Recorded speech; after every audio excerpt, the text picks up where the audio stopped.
नमस्कार, स्टूडेंट में आपका स्वागत है। आज मेंस आंसर राइटिंग को चेक करूंगा जो कि संकेत का है। संकेत ने पीटी क्वालिफाई कर लिया है और इनको कुल 108 नंबर मिले हैं, जो कि एक बहुत शानदार स्कोर है और बहुत बहुत बधाई आपको। बाकियों के भी कॉपी मुझे मिले हैं ईमेल आईडी पे, तो उनकी कॉपी को भी मैं चेक करूंगा। कुछ लोगों ने एडमिट कार्ड और ये मार्कशीट अपना भेजा नहीं, तो कृपया आप लोग लगाकर भेजिएगा ताकि कम से कम उनकी कॉपी को मैं चेक करूँ जो इस बार मेंस लिखने जा रहे हैं। तो मेरे लिए समय की भी बचत रहेगी, ध्यान रखिएगा। तो संकेत ने लिखा है मौर्य कला की प्रमुख विशेषताएं और बौद्ध धर्म के साथ उसके संबंधों का वर्णन करना है, तो ये आपने लिखा है। इस बार बहुत इंपॉर्टेंट रहेगा मौर्य कला और पटना कलम को करके जाना, हर एंगल से आप लोग कर लीजिएगा। विशेषता हो या अगर आपसे पूछा जाएगा कि मौर्य कला का जो स्थापत्य कला है या मूर्ति कला है या लोक कला है, तो इन सबको पूछा जा सकता है। स्पेसिफिक रूप में अगर देखिएगा तो आपको मूर्ति कला को लेकर भी पूछा जा सकता है अलग तरीके से। तो आप स्थापत्य कला, मूर्ति कला और लोक कला इन तीनों के संदर्भ में मौर्य कला को खूब बढ़िया से कीजिएगा और ईरानी कला से थोड़ा बहुत तुलना कर लीजिएगा, जिसमें आलोचना भी निकल करके चला आता है। तो बहुत बढ़िया से इस क्वेश्चन को तैयार कीजिएगा और आप लोग कोशिश कीजिए कि पटना कलम को लिख करके भेजिए अगली बार, ताकि रिदम से इतिहास को हमने शुरू किया है। जल्दी ही आप लोगों के दूसरे पेपर को भी मैं देखूंगा। तो अगली बार आप लोग कोशिश कीजिए कि पटना कलम को लिख करके भेज भेज दीजिएगा। किसी एक की कॉपी को मैं चेक कर दूंगा जो बढ़िया आंसर लिखा हुआ होगा, ताकि बाकी लोगों को भी आइडिया मिल जाए। सबकी कॉपी को चेक करना संभव नहीं है, तो जिनकी बढ़िया कॉपी होगी, जिनकी अच्छी कॉपी रहेगी, उनको मैं चेक करके यूट्यूब पे डाल दूंगा, आप लोग देखिएगा और पटना कलम पे लिख करके भेजिए। इससे पहले वाले वीडियो में हमने ईमेल आईडी दे दिया है, व्हाट्सएप नंबर दे दिया है, तो आप लोग लिख कर भेजिए। अब हम संकेत की कॉपी को देख लेते हैं। संकेत का लिखना है कि कला किसी संस्कृति के मूलभूत पहचान के साथ ही मानवीय जनजीवन की सृजनात्मक अभिव्यक्ति है। मौर्य कला का विकास चौथी से दूसरी शताब्दी ईसा पूर्व हुआ है। इस काल में मिट्टी और लकड़ी के जगह पाषाणों के प्रयोग ने कला को स्थायित्व प्रदान किया, जिससे तत्कालीन कला के अवशेष आज भी प्राप्त होते हैं। इस कला में चमकदार पॉलिश के प्रयोग ने भारतीय कला के इतिहास को विशिष्ट रूप प्रदान किया। तो ये आपने भूमिका लिखा है जो कि बहुत बढ़िया है। इनकी भूमिका ठीक है, ध्यान रखिएगा। आपने बहुत सुंदर तरीके से इसको लिखा है। कुछ अगर सुझाव होगा तो आप लिख सकते हैं कि हड़प्पा काल में चूंकि वहां पे लकड़ी और घास फूस का प्रयोग होता था, अतः वो जो कला है वो स्थायित्व प्रदान नहीं रह सकी या स्थायी नहीं रह पाई। इस कारण से मौर्य कला उससे अलग है। ध्यान रखिएगा, आप लिख सकते हैं इसके बारे में कि मौर्य कला से पहले कला के रूप में लकड़ी और घास फूस का इस्तेमाल होता था, इस कारण वो जो कला थी वो स्थायी रूप नहीं ले सकी। लेकिन मौर्य कला में या मौर्य काल में कला के रूप में पत्थरों का बड़े पैमाने पे उपयोग हुआ, इस कारण से ये जो कलाकृति है वो एक स्थायित्व रूप ले सकी, जो कि वर्तमान में विद्यमान भी है। ध्यान रखिएगा, तो एक आप इसको लिख दीजिएगा। तो कुल मिलाकर देखें तो कला की परिभाषा को अगर आपने किताब से लिखा है तो इसको हटा करके आप अपनी कला को, मतलब जो भी आपको लगे उचित वो लिखिएगा, क्योंकि कला अगर उस तरीके से स्टार्ट कीजिएगा तो बहुतों का उसी तरीके से कॉपी ही रहता है। ये मैं अक्सर अक्सर आंसर चेक करते समय देख लेता हूँ कि एक कला की परिभाषा आपकी भी वही है, सामने वाले दूसरी कॉपी में भी वही आ रही है। तो किताबी है तो इसको हटा दीजिएगा। बाकी बहुत सुंदर आपका आंसर है। और एक और बात रखिएगा कि जो भी आप नीचे वर्णन करने जा रहे हैं शेष रिमेनिंग हिस्से में, तो कम से कम भूमिका में बताइए कि हाँ हम उसके बारे में लिखने जा रहे हैं। तो कायदे से यहाँ पे आप लिख सकते हैं। एक दो बात और ऐड कीजिए कि मौर्य कला में दरअसल जो राजकीय कला है और जो लोक कला है वो साथ साथ विकसित हुआ। बहुत इंपॉर्टेंट बात ये है, इस कला के बारे में लिखिएगा। जो राजकीय कला है और जो लोक कला है वो साथ साथ विकसित हुआ। बहुत बढ़िया, ये आप लिखिएगा। और आप लिख सकते हैं कि इसके जो प्रमाण हैं वो बिहार में पाए जाते हैं, इंट्रोडक्शन में लिखिए, ताकि चूंकि बिहार स्पेसिफिक रूप में आपको दिखाया जा सके। तो बहुत सुंदर तरीके से आपने भूमिका लिखा है, बहुत ठीक है। अगला है मौर्य वंश के शासकों ने कला में विशेष रुचि दिखाई, जिसके प्रमाण बिहार, उत्तर प्रदेश, उड़ीसा आदि जगहों से प्राप्त होते हैं। ठीक है, आपने यहाँ पे बता दिया है। और बिहार में कुल अगर देखा जाए तो 4 जगहों से विशेष प्रमाण दिखते हैं। अभी मैं बताऊंगा आपको। उत्तर प्रदेश, उड़ीसा इत्यादि जगहों से प्राप्त होते हैं। मौर्य कला की विशेषताओं को कला विशेषज्ञों ने 2 भागों में बांटा है। ध्यान रखिएगा, राजकीय कला और लोक कला, ये यहाँ पे आपने दिखा दिया है। और राजकीय कला को बताया है कि कला का यह स्वरूप तत्कालीन राजाओं के प्रश्रय में विकसित हुआ। इसके अंतर्गत हम निम्न कलाओं को देखते हैं: राजप्रसाद, स्तंभ, स्तूप, गुहा विहार। और फिर आप राजप्रसाद पे आए हैं। तो खैर ये आपकी लिखनी है। पूरा एक बार पढ़ देता हूँ, फिर सुझाव आपको दे दूंगा। फिर बाद में आपने राजप्रसाद के बारे में लिखा है कि इसका निर्माण चंद्रगुप्त के द्वारा पाटलिपुत्र के कुम्हरार में किया गया था। सम्राट अशोक ने भी इसका निर्माण कराया था। ठीक है, अभी मैं इसको बताऊंगा कैसे आपको सुधारना है। तथा इसका प्रयोग सभा भवन के रूप में किया। यूनानी यात्री एरियन ने अपने विवरण में इसकी भव्यता का वर्णन करते हुए कहा कि चंद्रगुप्त मौर्य के राजप्रसाद की भव्यता का मुकाबला सूसा एवं एकबताना स्थित राजमहल भी नहीं कर सकते। राजप्रसाद 80 स्तंभों पर टिका एक सभा भवन था जिसकी फर्श एवं छत लकड़ी की थी। तो यही रिपीटेशन आपको मैं बताता हूँ कि बार बार मत कीजिएगा एक ही बात को। ठीक है, आप देखिए तुरंत ये पकड़ में आ गया, जिसकी फर्श एवं छत लकड़ी के द्वारा निर्मित थी। फिर आपने तुरंत स्तंभ पे चलाया। अब बात ये हो गई कि आप लिखने जा रहे हैं कला के बारे में। आप खुद जज कीजिएगा कि राजप्रसाद की कला के बारे में आपने इसमें क्या लिखा है। क्या कुछ आपने कला का या कलात्मक वर्णन किया है? क्या कहीं ऐसा तो नहीं कि आप बस राजप्रसाद के बारे में इंफॉर्मेशन दे दी? लग तो वैसा ही रहा है कि आपने कला को कुछ बताया ही नहीं है, बस इंफॉर्मेशन आपने दे दी है। स्तंभों के बारे में है कि स्तंभ मौर्य कला के उत्कृष्ट विशेषताओं में से एक है। स्तंभ लिखित व सादे दोनों रूपों में पाए गए हैं। स्तंभ की संरचना आप बता रहे हैं और स्तंभों पर चमकदार पॉलिश का प्रयोग हुआ है। और इस तरीके से ये बता दिए, पता ही नहीं चल पा रहा है कि तना मेखला उल्टा कमल ये पशु ये क्या है। ये स्तंभ की अगर संरचना लिखते हैं तो उसको आपको ना बढ़िया से बताना पड़ेगा। यहाँ बीच में ये सब आपको नहीं लिखना पड़ेगा। और ये आपने डायग्राम भी बनाए। तो बिहार के लौरिया अरेराज लौरिया नंदनगढ़ से भी कई स्तंभ प्राप्त हुए हैं। सारनाथ स्थित स्तंभ को भारत सरकार ने अपने राष्ट्रीय प्रतीक चिन्ह के रूप में मान्यता दी है। स्तूप, फिर आप आ गए हैं। स्तूप मौर्य कला की प्रमुख विशेषता है। स्तूप निर्माण में अशोक का स्थान उल्लेखनीय है। बौद्ध ग्रंथों के अनुसार इसके समय 84,000 स्तूपों का निर्माण हुआ। आपने यष्टि, हर्मिका, गुंबद, चबूतरा, प्रदक्षिणा पथ, वेदिका, प्रवेश द्वार, द्वारा। अब यहीं पे थोड़ा सा आप लोगों से चूक हुआ है। तोरण, गुहा विहार। उस अशोक और उसके बाद दशरथ के समय इसका निर्माण पहाड़ियों को काट कर किया गया। इसके साक्ष्य बिहार में मिले हैं। अशोक के समय बराबर की पहाड़ी पर और सुदामा विहार, कर्ण चौपड़ विहार तथा दशरथ के समय नागार्जुन पहाड़ियों में को। अब ये थोड़ा सा ना आपका यहाँ पे गलत भी हो गया है। लोक कला के बारे में आपने बताया है और लोक कला के रूप में फिर बताया आपने कि सादे स्तंभों का निर्माण, बुद्ध से जुड़े प्रतीकों का निर्माण, यक्ष और यक्षिणी। अब ध्यान रखिएगा कि इसके अंतर्गत तत्कालीन क्षेत्रीय कलाकारों ने राजकीय प्रश्रय से अलग हटकर कला का विकास किया और इसके अंतर्गत मूर्तियों का निर्माण किया गया। सादे यानी कि जो छोटे स्तंभ हो गए उनका किया गया है। बुद्ध से जुड़े प्रतीकों और यक्ष यक्षिणी की जो मूर्तियां हैं वो है। मौर्य कला में बौद्ध धर्म के रूप अशोक के समय से दिखाई देते हैं।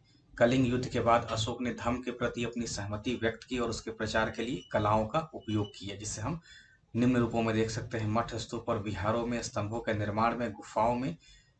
अब यहीं पे थोड़ा सा आपका आंसर कोई खास बढ़िया नहीं रहा है, तो इसको थोड़ा और सुधारिएगा। जातक कथा और तुरंत आपने इसको अंतिम में कंक्लूड भी कर दिया। किस प्रकार उपर्युक्त विवेचन से स्पष्ट है कि मौर्य कला ने भारतीय कला को स्थायित्व प्रदान किया, जिसमें राजकीय कलाकारों के साथ ही स्वतंत्र कलाकारों ने भी योगदान दिया। सम्राट अशोक के समय से ही इस कला के विविध रूपों में बौद्ध धर्म के प्रभाव को दिखाई देते हैं।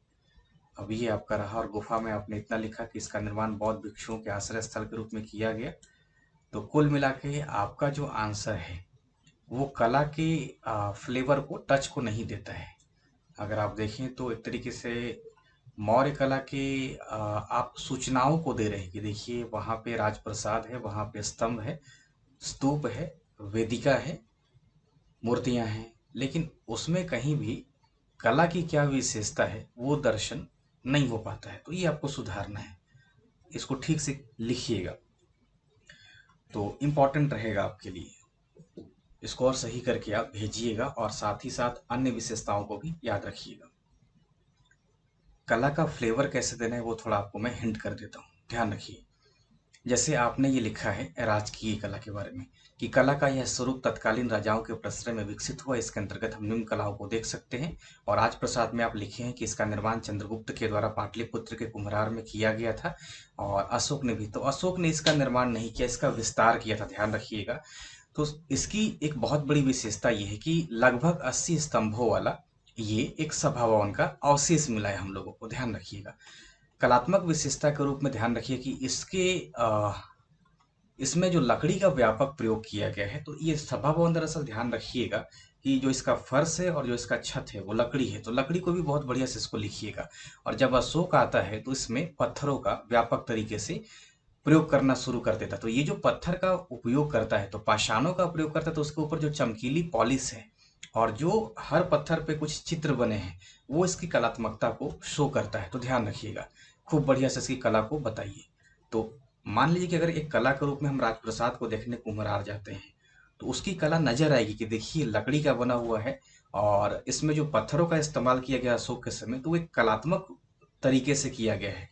यानी कि उसके ऊपर चमकदार पॉलिश की गई है और उसके दीवारों पे अगर देखिएगा जो विभिन्न प्रकार की मूर्तियां बनी हैं, वो एक तरीके से कलात्मकता का प्रदर्शन करती हैं या कलात्मकता का सर्वोत्कृष्ट उदाहरण है।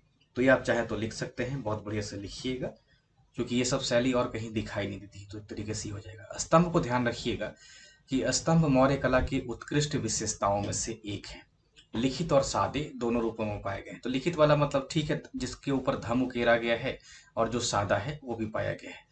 स्तंभ की संरचना पे आप बता दिए हैं और स्तंभ को बहुत, जबकि अगर देखिएगा तो मौर्य कला का सबसे श्रेष्ठ जो रिप्रेजेंट करता है वो दरअसल स्तंभ ही करता है। ध्यान रखिएगा, इसी स्तंभ को आप बहुत शॉर्ट में निपटा दिए हैं। ध्यान रखिएगा, तो मौर्य कला को जो सर्वोत्कृष्ट या सर्वश्रेष्ठ जो नमूना है वो मौर्य स्तंभों में पाया जाता है। ध्यान रखिएगा, और कम से कम बिहार के चारों स्थानों को याद रखिए। लौरिया अरिराज, लौरिया नंदनगढ़, रामपुरवा और बसार, ये चारों स्थानों को याद रखिएगा और इन स्तंभों को खूब बढ़िया से दिखाइए। जैसे मान लीजिए कि आपने इस स्तंभ पे बहुत बढ़िया प्रदर्शन नहीं किया है, मैं आपको दिखाता हूँ कि स्तंभ को किस तरीके से आप दिखाइएगा। आप इस स्तंभ को देखिए, अशोक चक्र है। तो ध्यान रखिएगा कि अगर आपको डायग्राम बनाने नहीं आता है तो ऐसे डॉट डॉट करके आप दिखा सकते हैं, ये डॉट डॉट करके, और खूब बढ़िया से दिखाइए इसको। तो ये दरअसल ध्यान रखिएगा, इसको अंग्रेजी में हम लोग इसी को शाफ्ट कह देते हैं। ये शाफ्ट हो जाता है और पूरा हिस्सा ये जो है दरअसल कैपिटल होता है। तो ध्यान रखिएगा। तो हिंदी में अगर देखा जाए तो जो आप राइटिंग कर रहे हैं, ध्यान रखिए, जो आपकी राइटिंग है यहाँ पे, तो यहाँ पे लिखिएगा कि जो स्तंभ होते हैं वो उसके 5 भाग होते हैं। 5 भाग, जैसे राजगीर के उदाहरण को आप दिखा दीजिए, तो अगर आप राजगीर के उदाहरण को देखिएगा तो 5 हो जाता है। जैसे आपको यहाँ पर दिख रहा है कि पॉलिस्ड मोनोलिथिक शाफ्ट है, यानी कि कहने का मतलब ये हो गया कि ये पॉलिस्ड हो गया, जो कि एकाश्मक पत्थर हो गया। तो ये एकाश्मक हो गया, एक ही पत्थर का बना, इसमें ज्वाइंट नहीं है। तो ये ज्वाइंट ना होना बहुत बड़ी विशेषता होती है। तो इस विशेषता को भी लिखिए कि जो स्तंभ है वो दरअसल एकाश्मक है। एकाश्मक मतलब एक ही पत्थर के बने हुए, तो आप एकाश्मक जरूर लिखिएगा, ये आपके लिए इम्पोर्टेंट रहेगा। स्तंभों पे चमकदार पॉलिश की गई है, जिससे लोगों को इस स्तंभ के या इन स्तंभों के धातु निर्मित होने का भ्रम हो जाता है। तो ये कलात्मक सुंदरता का बहुत बढ़िया उदाहरण है कि ऐसा पॉलिश किया गया है कि लगेगा कि वास्तव में वो दरअसल धातु निर्मित है। खूब बढ़िया से इसको दिखाइएगा, इंपॉर्टेंट रहेगा। तो स्तंभ का एक भाग ये हो गया। अब ध्यान रखिएगा कि ये जो आपको इन्वर्टेड लोटस दिख रहा है, यानी कि उल्टा कमल हो गया, तो ये 2 हो जाएगा, ध्यान रखिएगा। तीसरा ये जो एबेकस दिख रहा है आपको, कहने का मतलब जो शीर्ष फलक है, तो आप इसको भी दिखाइए, शीर्ष फलक को दिखाइए, तो ये तीसरा हिस्सा हो गया। चौथा, यहाँ पे अलग अलग पशुओं को कहीं सांड बना दिया गया है, कहीं पे सिर का किया गया है, ध्यान रखिएगा। तो आप कह सकते हैं कि पशु मूर्तियां या पशु आकृतियां, बेहतर हो कि पशु मूर्तियां लिख दीजिए, पशुओं की मूर्तियां बनाई गई हैं, तो ये कर दीजिएगा। और ऊपर में सारनाथ वाले पे चक्र भी है, ध्यान रखिएगा। तो ये 5 विशेषता अशोक के स्तंभ के बारे में आप लिखिए, जो कि बहुत गंदा कर दिए हैं। बीच में ये सब मत कीजिए, चुपचाप ऐसे ही एकास्मक बनाइएगा, जो कि नीचे से ऊपर की ओर क्रमशः पतला है, बस इतना कर दीजिएगा जो इस तस्वीर में आपको दिख रहा है। बीच में कहीं ऐसा से उगाइए मत, खराब लगता है। और कम से कम कुछ हिस्से को जरूर दिखाइए। उल्टा कमल को बना लीजिए, अगर उल्टा कमल नहीं बनाने आए तो इस डायग्राम से सीख लीजिएगा थोड़ा बहुत कि किस तरीके से उल्टा कमल बनाया जाता है। वो आप लोग कोशिश थोड़ा कर लीजिएगा तो बन जाएगा। मेरी डायग्राम बनाने की आदत नहीं है, तो थोड़ा जल्दी जल्दी कर लीजिएगा तो बन जाएगा, ऐसा भी नहीं कि नहीं बनेगा, बन जाएगा। तो इसको देख करके आप कोशिश से एक बार प्रैक्टिस कर लीजिए कि हाँ, ये उल्टा कमल कैसे हम 10 सेकंड में बनाते हैं। तो बहुत विस्तार नहीं देना है, तो ये खैर ध्यान रखिएगा। तो ये आप अशोक स्तंभ को बताइएगा। तो अशोक स्तंभ की जो कुछ विशिष्ट विशेषताएं ये हो गई हैं कि ये 2 रूप में होता है। पहली विशेषता हो गई है कि धम्म लिपि के साथ है और सादा स्तंभ है। दूसरा होगा कि ये एकाश्मक पत्थरों के साथ बना हुआ है। तीसरा ध्यान रखिएगा कि इनके ऊपर चमकदार पॉलिश की गई है, ये इसकी कला का विशेष वर्णन हो गया। चौथा जो हो जाता है वो दरअसल इसके ऊपर पशुओं की आकृतियां मिलती हैं, ये बहुत इंपॉर्टेंट रहेगा। और इसका एक सर्वश्रेष्ठ जो प्रतिनिधि करता है वो दरअसल सारनाथ का सिंह शीर्ष स्तंभ करता है। तो आप इसको भी लिखिएगा बहुत इंपॉर्टेंट तरीके से, जो कि भारत की सरकार ने इसको अपने राज्य चिन्ह के रूप में भी अपनाया है। तो आप इसको खूब बढ़िया से बता दीजिएगा। और कला के इस रूप को, यानी कि जिसके ऊपर शेर बना है, तो वो चारों दिशाओं का भी बोध होता है। जिस किसी भी दिशा में देखिएगा आपको एक ही जैसा प्रतीत होगा। सारनाथ में अगर 4 सिंह बना है तो आप किसी भी डायरेक्शन से देखिएगा तो आपको एक ही जैसा दिखाई देगा। तो बहुत बड़ी बात अपने आप में ये कला के रूप में हो गई है। तो ये जो सिंह सिंह थे, ये सिंह दरअसल ऐश्वर्य का प्रतीक है, शक्ति का प्रतीक है और सौंदर्य का प्रतीक है। तो इस कला में ध्यान रखिए कि आप इसको दिखा करके बहुत सुंदर तरीके से लिख दीजिएगा। कहीं कहीं कुछ कुछ स्तंभों पर एक ही पशु है, उसको भी आप लोग दिखाइएगा। और सारनाथ का जो चारों सिंह वाला है, तो किसी भी दिशा से उसको देखा जा सकता है, बहुत बढ़िया रहेगा। और प्रमुख जो पशु की आकृति है वो दरअसल सिंह ही है, सिंह है। और रामपुरवा वाले में सांड है। तो ये सब लिखिएगा, जो स्तंभ की विशिष्ट विशेषता होती है, तो बढ़िया से इसको बता दीजिएगा। अब आपका जो स्तूप है, वो स्तूप है कि मौर्य कला की प्रमुख विशेषता है। और जिसको बौद्ध दरअसल ध्यान रखिएगा कि जिसको महात्मा बुद्ध के अंत्येष्टि आप कह सकते हैं कि महात्मा बुद्ध के लिए बनाया गया था। तो ध्यान रखिएगा। तो स्तूप जो है वो मौर्य कला की प्रमुख विशेषता थी। और स्तूप निर्माण में अशोक का स्थान उल्लेखनीय है। और परंपरा या बौद्ध ग्रंथों के अनुसार अशोक के समय 84,000 स्तूपों का निर्माण किया गया। तो ठीक है, आपने इसको लिख दिया है और स्तूप की संरचना भी आपने बता दी, तो बहुत बढ़िया। स्तूप को आप लिख दीजिए और कुछ उदाहरण दे दीजिएगा सांची वगैरह का, या तक्षशिला से जो धर्मराजी का स्तूप है आप उसका भी उदाहरण दे सकते हैं। तो आप इसको लिख लीजिएगा, स्तूप का कुछ उदाहरण दे दीजिएगा। और स्तूप का अगर फोटो बनाना होगा तो कम से कम कुछ बातों को दिखाइएगा, जिसमें यष्टि इंपॉर्टेंट है, छत्र को दिखा दीजिएगा, हर्मिका दिखा दीजिएगा, और ये एग या अंडा दिखा दीजिएगा। ये वाला एग हो जाता है, इसको भी दिखा दीजिएगा। और तोरण या जो गेटवे है, तो आप चाहे तो तोरण को गेटवे भी लिख सकते हैं, जो कि अंग्रेजी में भी समझ में आ जाएगा लोगों को। और इन सबको आप चाहे तो छोड़ सकते हैं। तो हल्का में शॉर्ट में आप स्तूप के डायग्राम को बना कर दिखा सकते हैं। जो आपको डायग्राम अच्छा लगे, या तो ये वाला या तो वो वाला, कोई भी आपको लगे, तो आप इस दोनों में से किसी एक को दिखा दीजिएगा। दोनों को बना लीजिएगा, आपके लिए इंपॉर्टेंट रहेगा। तो खैर, तो स्तूप हो गया। और उसके बाद ध्यान रखिएगा गुहा विहार। तो गुहा विहार ध्यान रखिएगा कि अशोक और उसके बाद उसका जो पौत्र था दशरथ, दरअसल बौद्ध भिक्षुओं के रहने के लिए गुफाओं का या गुहाओं के रूप में विहार करने। हालांकि जो गुफा देखिएगा तो प्रागैतिहासिक काल से ही भारत में चलते आ रहा है। ध्यान रखिएगा, प्रागैतिहासिक काल का जो मानव है वो गुफा में रहता था, लेकिन कुछ न कुछ विशेषता थी, तब जा करके ये गुफाओं का निर्माण किया। ध्यान रखिए, एक तरफ राजप्रसाद भी आपको दिख रहा है और एक तरफ गुहा विहार भी दिख रहा है। इसका मतलब ये हो गया कि गुफाओं के रूप में विहार बनाना अशोक के समय फिर शुरू हुआ था। तो ध्यान रखिएगा, आपको इसमें कलात्मक सौंदर्य का वर्णन करना है। तो पहाड़ियों को काट करके किया गया था, तो बता दिया कि बौद्ध भिक्षुओं के लिए किया गया था। और इसके साक्ष्य बिहार में मिले हैं। और अशोक के समय बराबर पहाड़ी पर सुदामा विहार और कर्ण चौपड़ चौपड़ जो विहार है आप उसको बता रहे हैं, तो ठीक है। और दशरथ के समय नागार्जुन की पहाड़ियों में गोपी गुफा और लोमस ऋषि। ध्यान रखिएगा, लोमस ऋषि की जो गुफा है वो दरअसल बराबर की पहाड़ी पे है। आप गुफाओं के रूप में अगर देखिएगा तो बराबर की पहाड़ियों में 4 गुफा है। एक तो कर्ण चौपड़ हो जाता है, जो कि आप लिख लिए हैं, कर्ण चौपड़। दूसरा सुदामा गुफा हो जाता है, वो लिख लीजिएगा। तीसरा लोमेश ऋषि की जो गुफा है वो हो जाता है। और एक इंपॉर्टेंट भी लिखिएगा जिसका नाम है विश्व झोपड़ी। तो ये चारों गुफा दरअसल बराबर की पहाड़ी में है।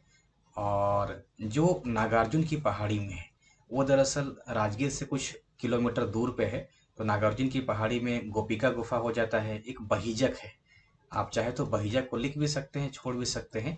और एक है बडली हक है, ये ब ड आधा ली ह और क। तो ये 3 जो गुफा है वो नागार्जुन की पहाड़ियों में है। तो आपको लगेगा तो सिर्फ गोपिका गुफा को याद रखिए, गोपी नहीं गोपिका कर दीजिएगा। तो गोपिका गुफा इंपॉर्टेंट रहेगा। मुझे लगता है कि आप लोग 4 बराबर की पहाड़ियों पे और 3 नागार्जुन की पहाड़ियों पे गुफा को लिख लिए होंगे। तो खैर, इन गुफाओं के भीतरी सतह पे चमकदार पॉलिश किया गया था, इसको भी बहुत बढ़िया से लिखिएगा। और इन सभी गुफाओं के आधार पे अगर पश्चिमी भारत में देखिएगा तो चैत्य और विहार ध्यान रखिएगा कि चैत्य और विहार जाके बनना शुरू हो गया था, जिसका जो अवशेष है, या आप लिख सकते हैं कि मौर्यकालीन इन गुफाओं के आधार पर पश्चिमी भारत में चैत्य और विहार बनाए गए, और इसके उदाहरण दक्कन प्रदेश में देखे जा सकते हैं। तो आप इसको लिखिए, तो इस तरीके से ये हो जाएगा लोक कला। लेकिन आप मूर्ति कला को छोड़ दिए हैं, तो मूर्ति कला को भी लिखिएगा, जो कि राजकीय संरक्षण में भी बनाई गई थी, जो कि स्तंभों के ऊपर इसका इस्तेमाल किया गया था। आप चाहे तो उड़ीसा के धौली का उदाहरण दे सकते हैं, आप चाहे तो उत्तराखंड के कालसी का उदाहरण दे सकते हैं। तो धौली और कालसी देखिए, जिसके अगर उस हाथी का बता सकते हैं कि एक ही पहाड़ के चट्टान को काट करके हाथी का आकार दिया गया है, तो एक तरीके से अपने आप में बहुत अद्भुत ये कला हो जाती है। और कालसी वाले में भी हाथी बनाया गया, जिसके पैरों के बीच में गजता में लिखा हुआ है। तो गजता में भी आप चाहे तो इसको दिखा सकते हैं कि लिखा हुआ है, तो इन सबको दिखाइए। उसके बाद आप लोक कला को लिखे हैं। दरअसल जो मूर्ति कला है उसमें दोनों तरीके से राजकीय भी है, और सामान्य कलाकारों या राज दरबार से जो बाहर के कलाकार थे उनके द्वारा भी बनाई गई है। तो ये सब याद रखिएगा, आपके लिए इम्पोर्टेंट है। और अब मैं वीडियो को अंत कर रहा हूँ, चूंकि अभी बहुत लंबा हो जाएगा, 21 मिनट का हो गया है। तो बाद में भी बात होती रहेगी, तो ध्यान रखिएगा, इन सबको आप बढ़िया से लिख लीजिएगा, और लिख के फिर एक बार दिखाइए आपके पास जो भी इन्फॉर्मेशन। ज़्यादा वीडियो लंबा नहीं बनाना चाहता हूँ, क्योंकि अभी आपको ईरानी भी बताना है। तो ईरानी वाला अगले में आप लिख के दिखाइए, आप मौर्य कला पे और ईरानी के साथ जोड़ करके आप दिखाइए, और पटना कलम को लिख के दिखाइए। प्रीवियस ईयर का क्वेश्चन बैंक निकाल लीजिए और वहाँ से लिख करके दिखाइए, और फिर चेक करा लीजिए। बहुत बहुत शुक्रिया आपको।